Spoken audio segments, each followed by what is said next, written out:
Hello friends, welcome to நாகுவின் சமையல். நம்ம இன்னைக்கு குழந்தைங்க எல்லாருக்கும் ரொம்ப ரொம்ப பிடிச்ச சாக்லேட் பனானா கேக் செய்ய போகிறோம். அது எப்படி செய்யுதுன்னு பார்க்கலாம்.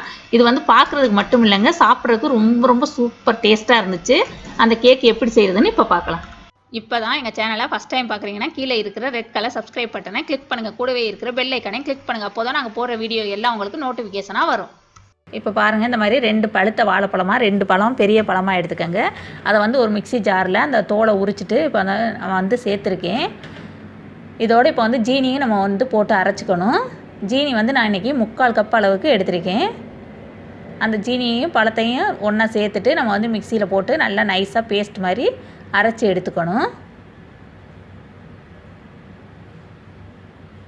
இதில் வந்து நம்ம வந்து முட்டை எதுவுமே சேர்க்குறது இல்லை இந்த கேக்கில். இப்போ பாருங்கள், க்ளீனான ஒரு பவுல் எடுத்திருக்கேன். இந்த அரைச்ச விழுது வந்து இந்த அளவுக்கு இருக்கிற மாதிரி பார்த்துக்கோங்க. நைஸாக அரைச்சிருக்கணும். அதை வந்து நம்ம வந்து அந்த பேஸ்ட்டை வந்து அந்த பவுலில் வந்து மாற்றிடலாம். இப்போ இதோட கொஞ்சம் எண்ணெயும் சேர்க்கணும். நான் வந்து இன்றைக்கி 1/2 கப் அளவுக்கு எண்ணெய் எடுத்திருக்கேன். நல்லா பழுத்த பழமாக இருந்தால் நல்லாயிருக்கும். இப்போ இது 2ஐயும் நல்லா சேர்த்துக்கங்க, மிக்ஸ் பண்ணிக்கணும். 2 நல்லா மிக்ஸ் ஆகணும். நீங்கள் வந்து உங்கள்கிட்ட வந்து ஸ்பேச்சுலா இல்லைன்னா ஒரு விஸ்க் இல்லாட்டி ஃபோர்க் வச்சு நல்லா மிக்ஸ் பண்ணிக்கோங்க. இப்போ பாருங்கள், 2 நல்லா கலக்கியாச்சு. இப்போ வந்து நம்ம வந்து ட்ரை இன்க்ரீடியன்ட்ஸ் எல்லாம் சலிச்சு எடுக்கலாம். அதுக்கு வந்து நான் இன்றைக்கி 1/4 கப் அளவுக்கு மைதா மாவு எடுத்திருக்கேன். 1 கப்பு ஃபஸ்ட்டு சேர்த்துட்டேன். இப்போ வந்து ஒரு 1/4 கப்பு சேர்க்குறேன். மொத்தத்தில் 1/4 கப்பு எடுத்திருக்கேன். நீங்கள் வேணும்னாக்க கொஞ்சம் இது ப்ரௌன் சுகர் கூட யூஸ் பண்ணிக்கலாம். நான் வந்து இன்றைக்கி வெள்ளை சர்க்கரை தான் சேர்க்குறேன். இப்போ வந்து 1/4 கப் அளவுக்கு சாக்லேட் பவுட்ரு எடுத்திருக்கேன், கொக்கோ பவுட்ரு, அதையும் சேர்த்துட்டேன். இப்போ பேக்கிங் பவுட்ரு வந்து 1 டீஸ்பூன் அளவுக்கு சேர்த்துக்கோங்க.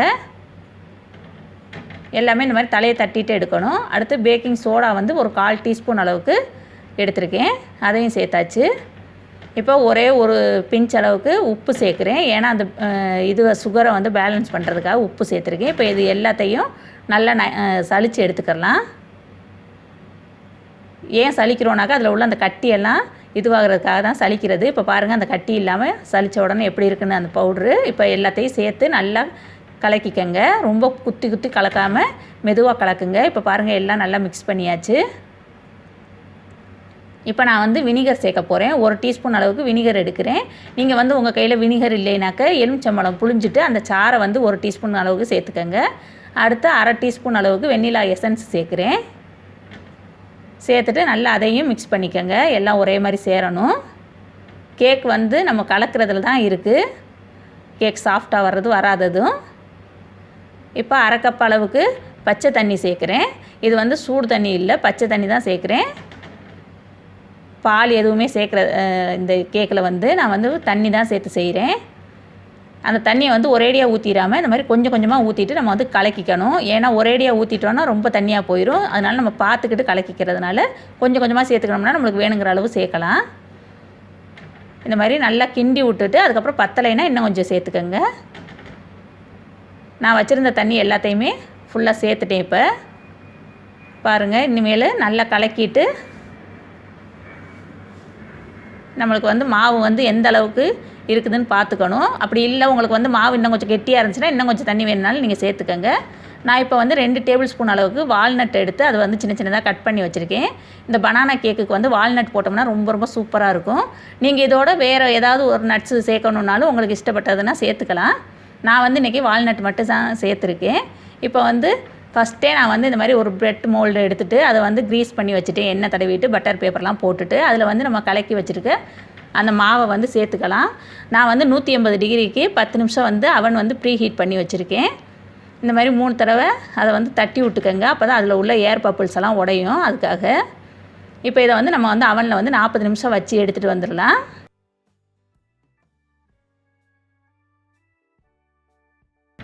இப்போ பாருங்கள், இது வந்து இந்த மாதிரி வெந்துருச்சான்னு பார்க்குறதுக்கு நம்ம வந்து குச்சியை வச்சு குத்தி பார்க்கணும்.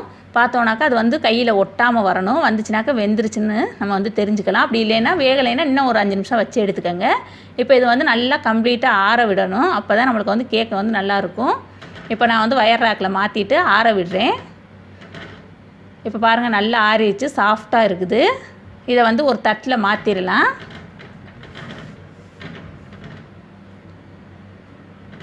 இந்த மாதிரி மாற்றிட்டு அது மேலே வந்து பட்டர் பேப்பர்லாம் நான் வந்து இப்போ வந்து ரிமூவ் பண்ணுறேன்.